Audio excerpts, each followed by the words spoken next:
നിൽക്കാം അല്ലെങ്കിൽ പോകാം. അവസാന തീരുമാനം അറിയിക്കാനായി കോൺഗ്രസ് തരൂരിനെ വീക്ഷിച്ചു തുടങ്ങിയിരിക്കുകയാണ്. കോൺഗ്രസ്സുകാരനാണ് എന്ന് നാഴികയ്ക്ക് 40 തവണ പറഞ്ഞുകൊണ്ട് BJPക്ക് വേണ്ടി പണിയെടുക്കുന്ന നേതാവിനെ കോൺഗ്രസിന് വേണ്ട. അതിന് ഏത് വിശ്വപൗരനാണെങ്കിലും ശരി. ശരീരം കൊണ്ട് കോൺഗ്രസിലും മനസ്സുകൊണ്ടും പ്രവൃത്തി കൊണ്ടും BJPയോടൊപ്പം നിൽക്കുന്ന തരൂർ ശരിക്കും കോൺഗ്രസ് പാർട്ടിക്ക് തലവേദനയാണ്.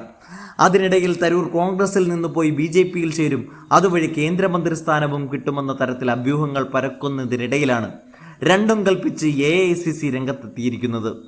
സത്യം പറഞ്ഞാൽ ലക്ഷ്യമാണ് രേഖ വച്ചിരിക്കുന്നത് തരൂരിന് മുമ്പിൽ. ഇംഗ്ലീഷിനെ ഒഴിവാക്കി ഹിന്ദി ഭാഷയിൽ പിടിച്ചു തൂങ്ങുന്ന അമിത്ഷായ്ക്കെതിരെ രാഹുൽ ഗാന്ധി രംഗത്തെത്തിയിരുന്നു. ദരിദ്രരായ കുട്ടികൾ ഇംഗ്ലീഷ് ഭാഷ പഠിച്ചു കഴിഞ്ഞാൽ അവർ ചോദ്യം ചോദിച്ചു തുടങ്ങും. അത് പേടിച്ചാണ് അമിത്ഷാ ഇംഗ്ലീഷിനെ ഒഴിവാക്കുന്നത്.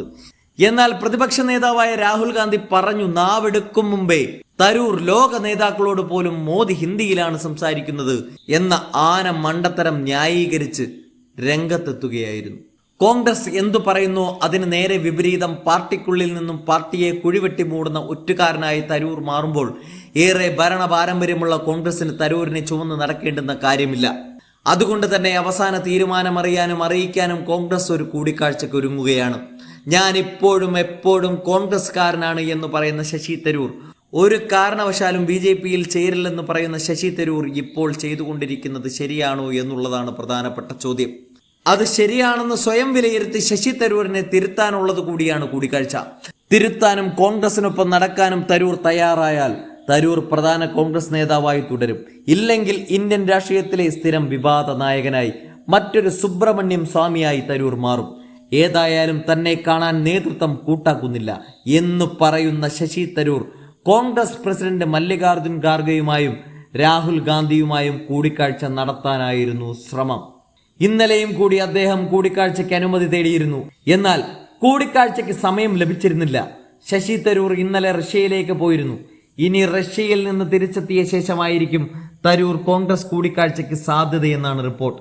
നിലമ്പൂർ ഉപതെരഞ്ഞെടുപ്പിലെ പോളിംഗ് ദിവസം തരൂർ നടത്തിയ ചില പ്രസ്താവനകൾ കോൺഗ്രസിൽ അതൃപ്തി സൃഷ്ടിച്ചിരുന്നു.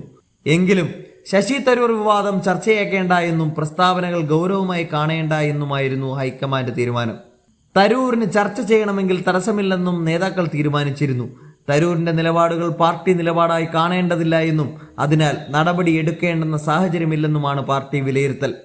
അതുപോലെ തന്നെ തരൂർ പാർട്ടി വിടില്ലെന്നും ഹൈക്കമാൻഡ് ഉറപ്പിക്കുകയായിരുന്നു. എന്നാൽ എല്ലാ ദിവസവും വിവാദങ്ങൾ സൃഷ്ടിക്കുന്നത് ഒന്ന് ചർച്ച ചെയ്യേണ്ടതാണ് എന്നും തരൂർ തീരുമാനിക്കുകയായിരുന്നു.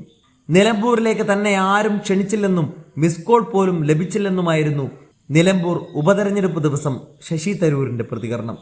ക്ഷണിച്ചിരുന്നെങ്കിൽ പോകുമായിരുന്നുവെന്നും ശശി തരൂർ പറഞ്ഞിരുന്നു. എന്നാൽ ഹൈക്കമാൻഡിന്റെ പട്ടികയിൽ തരൂർ ഉണ്ടായിരുന്നെന്നും പ്രവർത്തകരെ തെറ്റിദ്ധരിപ്പിക്കുകയായിരുന്നുവെന്നും പിന്നീട് മനസ്സിലായി.